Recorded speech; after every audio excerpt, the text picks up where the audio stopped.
All right, Danny. So there were a lot of kickoff returns last time you guys played Buffalo, as I recall. Was that by design or wind related? Why was that?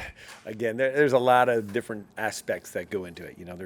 There's times that you want it in play. There's times you don't want it in play. There's times that it's in play whether you want it or not. So there's a lot of different aspects that go into it.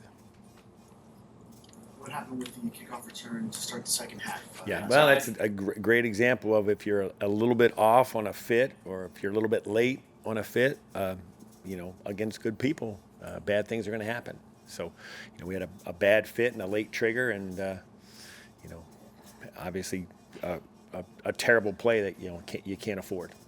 Buffalo also allowed a kickoff return touchdown to start last game. Is there something you can find, identify, in exploiting that, or they pretty much can? No, at this time, every play is independent. If there was a pattern to a certain,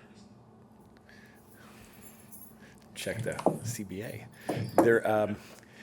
If there's a pattern at this time of year, it had been exploited numerous times. So it's a one-off. They had a fit and a missed tackle, and again, at this time of year, all those things are amplified.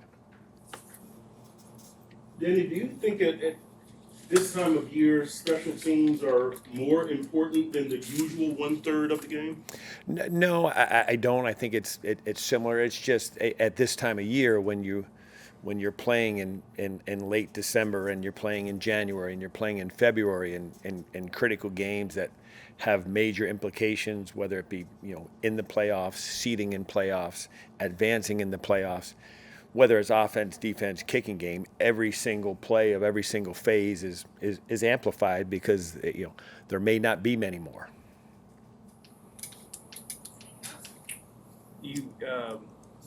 Braxton Berrios, fourth alternate with Pro Bowl, is the season he's had, and do you think he's close to breaking one?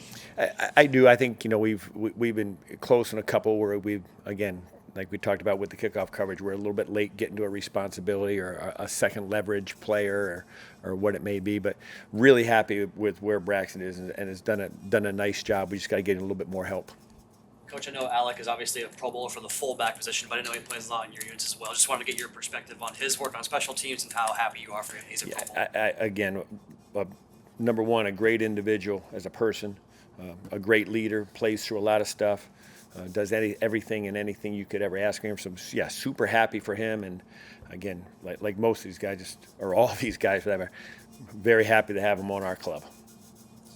Cam Good had a hold on a punt going out of bounds. What do you communicate to him? It's all technique. He got something earlier in the play and, tried to do something to help himself and put him in a negative position and, got called for it. So, again, those things are amplified. It was a, ball on the 20 instead of would have been on the 10 if they catch. We ball have been on the 30 if they catch the front end of it, and a positive, they catch the back end of it, and now we're starting to drive on a 10-yard line. So it's a 20-yard swing, so those things can't happen.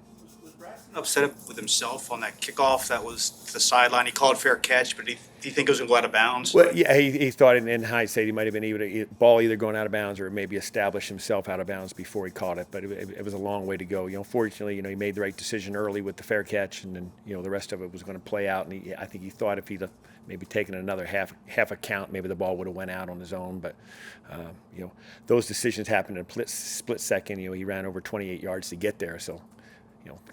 In hindsight, it's easier to say, I could have done this, but happy with the way he executed the play.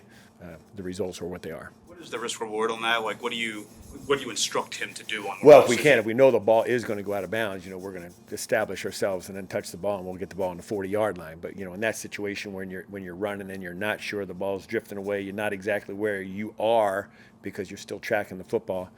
You're going to live with what you get. Made the right decision early with the fair catch. So at worst, we're going to be on a 25. Danny, regarding Jason Sanders, we saw him against the Jets last year. We saw him against Dallas this year. We know he's not afraid of those moments. Does he really relish those moments and look forward to them, or is he pretty businesslike about it and doesn't matter either way? Yeah, you'd have to ask him that question. The way I look at Jason, he's ready no matter what. Whenever he doesn't blink, and whenever we send him out, we're looking for the positive results.